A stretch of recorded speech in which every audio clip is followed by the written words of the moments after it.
आज ही नरेंद्र मोदी जी ने पुरानी संसद में विदाई का भाषण दिया, लेकिन यह विदाई कहीं उनकी 2024 से तो नहीं होने जा रही है।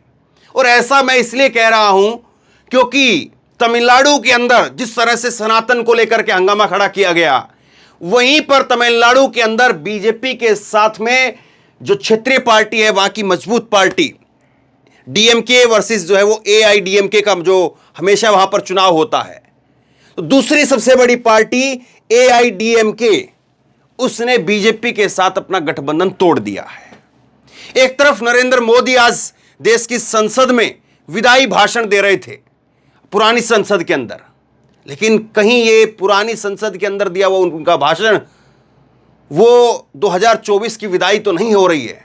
आज ये खबर आई है, ये कैसे संकेत हैं, ये कैसे सकून अपसकून, ये जो इस तरह की बातें बीजेपी करती है कई बार, तो क्या कहेंगे इसको आप। और जिस जो है वो तमिलनाडु के अंदर सनातन को लेकर के मुद्दा बनाया जा रहा था कि सनातन के ऊपर जो है बयान दे दिया है, अब तो इंडिया गठबंधन बिखर जाएगा, क्योंकि सनातन के ऊपर जो है बयान किसने दिया था, सनातन के ऊपर बयान दिया था तमिलनाडु के मुख्यमंत्री के बेटे उदयनिधि स्टालिन ने, एमके स्टालिन के बेटे उदयनिधि स्टालिन, इन्होंने बयान दिया था और कहा कि भैया अब तो बिखर जाएगी इंडिया गठबंधन बिखर जाएगा। लेकिन बिखर कौन रहा है, बिखर रहा है लोकसभा चुनाव से पहले बीजेपी को बड़ा झटका, एआईएडीएमके ने तोड़ा गठबंधन, लगाया बड़ा आरोप। अब क्या कहा, इसके पीछे दो एंगल हैं। ये जो गठबंधन टूटा है बीजेपी और एआईएडीएमके का, जयललिता जिसकी पूर्व मुख्यमंत्री रही, जयललिता को जो है वो देश भर में लोग जानते पहचानते हैं, बड़ी कद्दावर नेता, और आज जयललिता की पार्टी, उन्होंने बीजेपी के साथ अपना जो है गठबंधन को तोड़ने की बात कही है। उनके एक नेता हैं डी जय कुमार, ये आप देख रहे हैं, डी जय कुमार जो है ये नेता हैं और इन्होंने गठबंधन को तोड़ने की बात कही है। अब कुल मिलाकर के ये वो पार्टियां हैं जो कभी बीजेपी की कद्दावर पार्टियां रही, साथी पार्टियां रही, और अटल बिहारी वाजपेयी जिनको लेकर के जो है वो अपना गठबंधन की सरकार चलाते रहे, उसमें से एक एक करके बारी बारी करके जो है सब निकल गए हैं। नीतीश कुमार निकल गए, अकाली दल निकल गया, शिवसेना निकल गई, जयललिता भी अब जो है उनकी पार्टी वो भी निकल गई, क्योंकि जयललिता का अब निधन हो चुका है, तो उनकी जो पार्टी है वो भी निकल गई है। अब सोचिए किस तरह से जो है वो ये हवा बनाई गई कि सनातन के ऊपर टिप्पणी कर दी है, ये कर दिया है, वो कर दिया है, लेकिन वो बीजेपी के ऊपर उल्टा भारी पड़ रहा है। जो लोग ये इस तरह की चीज़ों को हवा देते हैं, हालांकि ये सनातन के ऊपर जो टिप्पणी की गई वो गलत थी टिप्पणी, लेकिन मैंने उस पर एक भी खबर नहीं बनाई। क्यों? क्योंकि मुझे पता है अच्छे से कि इस तरह की जो टिप्पणियां हैं, इस तरह की टिप्पणियों को लेकर के जो हवा खड़ी की जाती है, उसके पीछे ज़्यादा हवा होती नहीं है। हालांकि कुछ जो है वो नुकसान जरूर करती है, लेकिन बहुत ज़्यादा नुकसान उससे होता नहीं है। हाँ, ये बात भी जरूर है कि बीजेपी इन चीज़ों को भुना लेती है, कांग्रेस और विपक्षी पार्टियां इन चीज़ों को भुना नहीं पाती है। और ये मैं क्यों कह रहा हूँ, ये मैंने खबर आपको दिखाई थी, ये खबर आपको याद है या भूल गए हैं आप? मेघालय के अंदर अभी हाल के अंदर जब चुनाव हुए मेघालय में, तो वहाँ के बीजेपी के अध्यक्ष ने कह दिया था कि मैं बीफ खाता हूँ, बीफ यानी गाय का मांस, मैं गाय का मांस खाता हूं और यहां कोई नहीं रोक सकता है। यह बीजेपी, और बीजेपी भी इन्होंने कहा कि मेरी पार्टी में इससे कोई दिक्कत नहीं है, और यह लोगों की जीवन शैली है। और इनका नाम जो है मैंने बताया था, तब भी इनको लेकर के काफ़ी चर्चा हुई थी, अनरेस्ट मावरीन जो है इनका नाम है। और इनका दो बार बयान आया, एक बार एक इंटरव्यू के अंदर इनका यही बयान छपा, और एक बार वोटिंग से ठीक पहले इन्होंने एएनआई को बाकायदा बाइट दी, और बाइट देकर के यही कहा कि हमें गो मांस से कोई दिक्कत नहीं है, बीफ से कोई दिक्कत नहीं है। लेकिन देखिए बीजेपी के अध्यक्ष से बात जो है दब गई, और यहां पर जो है वो सनातन को लेकर के एक विवादित टिप्पणी की, और उसको लेकर के कहा कि अब इंडिया बिखर जाएगा। तो सोचिए किस तरह से जो है वो राजनीति को जो है वो पोता जाता है, किस तरह से उसको पेंट किया जाता है, लेकिन उसके पीछे कितनी चीज़ें होती, कितने नहीं होती है।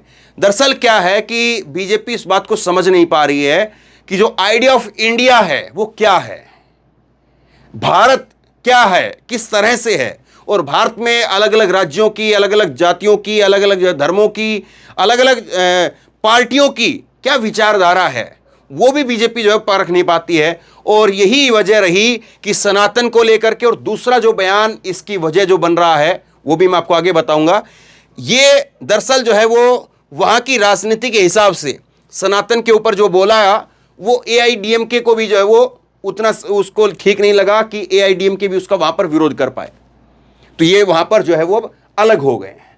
आगे देखिए, मैं आपको दिखाता हूँ। तमिलनाडु में बीजेपी और एआईएडीएमके के बीच में ब्रेकअप। अन्नामलाई के बयान से नाराज हैं अन्ना दुर्मुख और उन्होंने गठबंधन को तोड़ दिया है। एआईडीएमके को ही जो है वो हिंदी में शॉर्ट फॉर्म जो है वो अन्ना दुर्मुख बोला जाता है।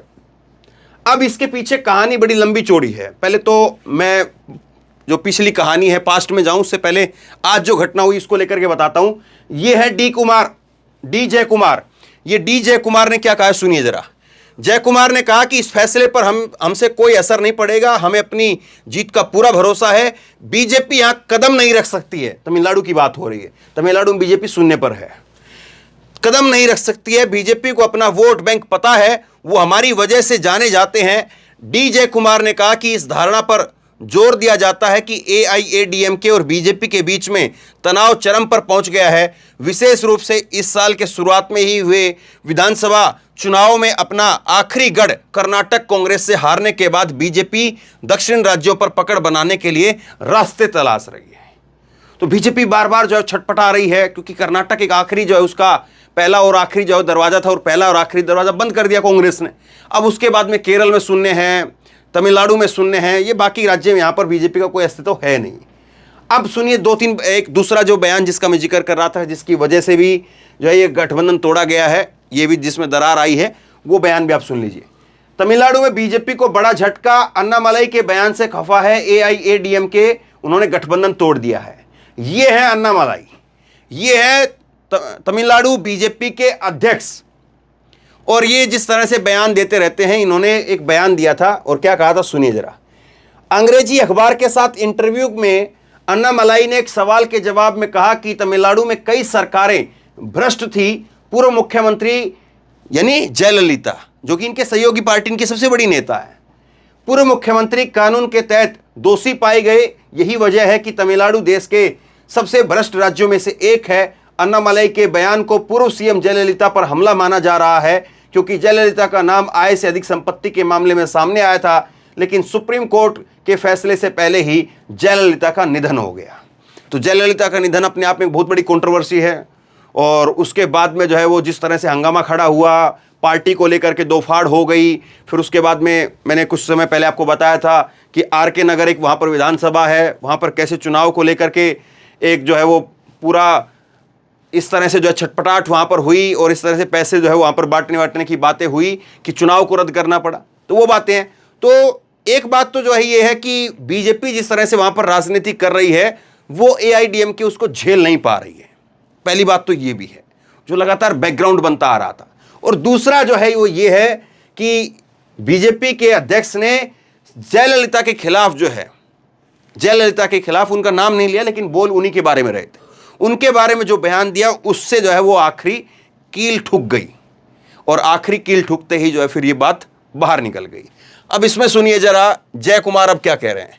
जय कुमार कह रहे हैं कि अन्ना दुर्मुख की वजह से राज्य में बीजेपी की पहचान है। पूर्व मंत्री हैं ये जय कुमार, और उन्होंने भाजपा और इसकी प्रदेश इकाई के अध्यक्ष पर निशाना साधते हुए कहा कि अन्नामलाई अन्ना दुर्मुख के साथ में गठबंधन नहीं चाहते हैं।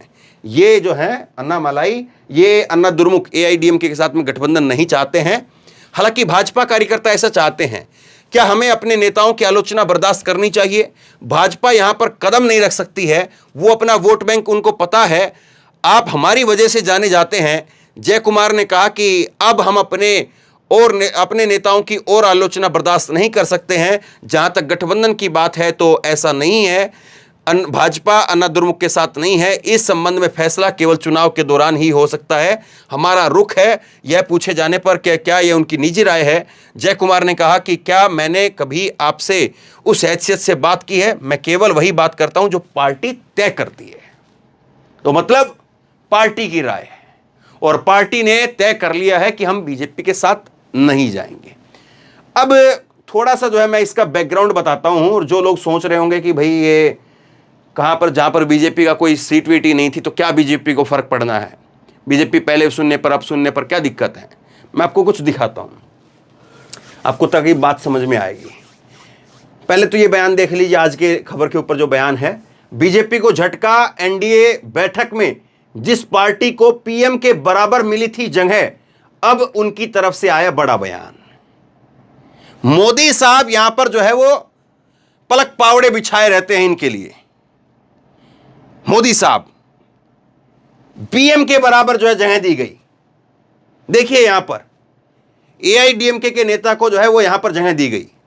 नड्डा साहब को थोड़ा इधर रखा है, उनकी जो है वो नजदीकी ज्यादा है। नड्डा से जो है थोड़ी सी दूरी 2-4 इंच ज्यादा है, इनकी दूरी कम है। तो जिसको नरेंद्र मोदी जी अपने बराबर जगह दिलवा रहे थे वो साथ में नहीं है। अब समझिए इसका असर क्या होगा। एक बयान और आपको दिखाता हूं, 10 जनवरी 2019 का, 10 जनवरी 2019 का यह बयान देखिए। हम अपने पुराने दोस्तों की कदर करते हैं, हमारे दरवाजे हमेशा खुले हैं, एआईएडीएमके के साथ में गठबंधन पर मोदी बोले। मोदी साहब ने क्या कहा था सुनिए जरा मुलाकात के बाद में। विजय गठबंधन जनता का गठबंधन है, नरेंद्र मोदी इस बात को कह रहे थे। और तमिलनाडु के सीएम हैं पलानीस्वामी, और ये उनके साथ में यहां पर मौजूद थे। पलानीस्वामी को आप यहां पर भी तस्वीरों में देख रहे हैं। मोदी ने कहा कि वाजपेयी ने 21 राजनीतिक दलों के साथ में गठबंधन की सरकार चलाई थी। पीएम ने कहा कि तमिलनाडु के लिए जितना बीजेपी ने किया है उतना किसी सरकार ने नहीं किया है। उन्होंने भाजपा कार्यकर्ताओं की कड़ी मेहनत और प्रयासों की भी सराहना की। देखिए इत्तेफाक देखिए, ये 10 जनवरी 2019 की खबर मैं आपको बता रहा हूं, जब मोदी जो है वो दिल खोल करके स्वागत कर रहे थे। और ये खबर जो है वो, ये फोटो अभी की है, जब मोदी नड्डा को भी जो है थोड़ा दूर कर रहे थे, इनको अपने पास में ले रहे थे। लेकिन वहां पर किस तरह से लगातार माहौल था, उस बात को जरा समझिए। ये बीजेपी के साथ में और बीजेपी के जो सलाहकार हैं उनके साथ में सबसे बड़ी दिक्कत यही है कि वो आइडिया ऑफ इंडिया जो है उसको गहराई से बारीकी से समझ नहीं पा रहे हैं। वो केवल सोचते हैं कि चलिए मुसलमानों की चूड़ी टाइट हो जाएगी तो दिक्कत नहीं है, लेकिन केवल मुसलमानों की चूड़ी टाइट नहीं होती है। मुसलमानों की चूड़ी टाइट करने के चक्कर में किस किस की चूड़ी टाइट कहां कहां पर हो जाती है, और वो चूड़ी आपकी उल्टी कितनी टाइट हो जाती है, इस बात को समझिए। ये खबर आप देखिए, पुरानी खबर नहीं दिखा रहा हूं, 6 जुलाई 2023 की खबर है, अभी 2 महीने पहले की खबर है। क्या कहती है खबर? यूसीसी पर बीजेपी के सहयोगी दलों से लगातार मिल रहे हैं झटके, अब एआईएडीएमके ने विरोध किया। यही पार्टी जिसको मोदी अपने साथ में रखते हैं, वही पार्टी यूसीसी के ऊपर विरोध करने पर आ जाती है। और ये देखिए आप एक तस्वीर और देखिए, ये अकाली दल की पार्टी, अकाली दल जो है वो भी यूसीसी के विरोध में थी। और यही जयललिता की पार्टी, ये भी यूसीसी के विरोध में। प्रकाश सिंह बादल जो है उनकी पार्टी विरोध में, जयललिता की पार्टी विरोध में। और सोचिए ये चल रहे थे मुसलमानों की चूड़ी टाइट करने यूसीसी के बहाने। तो पहले से एक बैकग्राउंड बनता रहा। कोई भी राजनीतिक फैसला एक बयान से, एक नेता से नहीं होता है। वो लगातार देखते हैं कि किसकी हवा बन रही है, किसकी हवा बिगड़ रही है, किस नेता का वजूद जो है बढ़ रहा है, किसका वजूद जो है घट रहा है, किसकी नीतियों की वजह से हमें वोट मिल सकते हैं, नहीं मिल सकते हैं। अब यहां पर जो है वो एम के स्टालिन जो है वो राहुल गांधी के साथ में जबरदस्त एक उनका कॉम्बिनेशन बन गया है।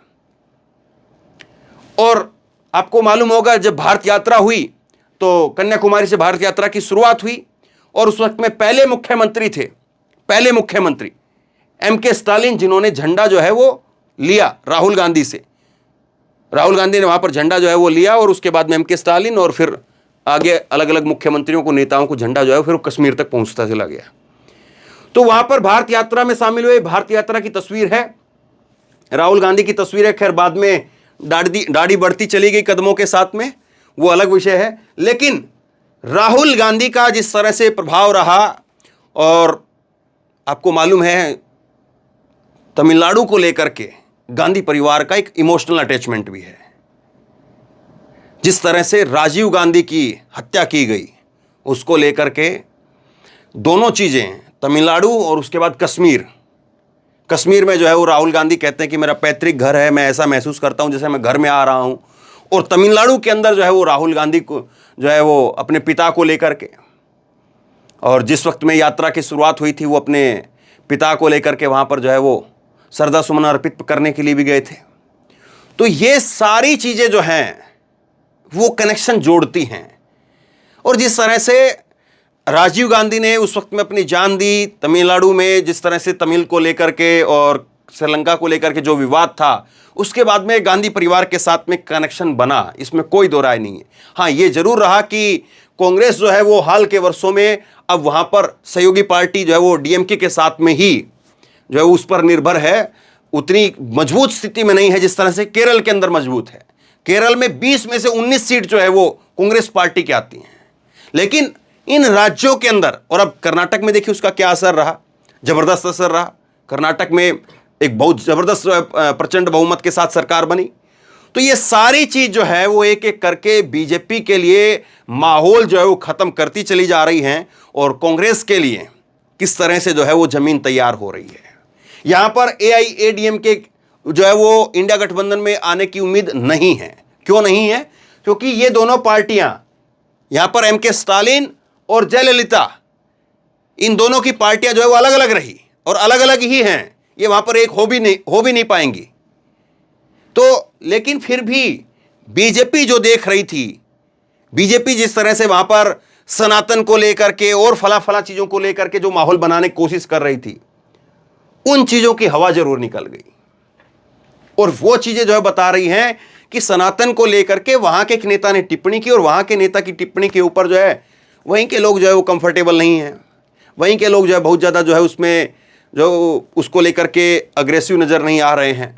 और अगर सनातन को लेकर के ही बात है तो क्या गाय गोमांस ये सनातन में जो है वो इनकी अनुमति है? ये बीजेपी के नेता क्या कह रहे हैं? बीजेपी के अध्यक्ष हैं ये साहब। और आपको याद है, मालूम है, इस बयान के बाद में भी बीजेपी की कितनी सीट आई थी मालूम है? सिर्फ 2 सीटें। यह बयान 2 बार दिलवाया गया। एक बार जो है प्रिंट के इंटरव्यू में यह बयान आया कि मैं गोमांस खाता हूं, कोई दिक्कत नहीं है, भाजपा को कोई दिक्कत नहीं है।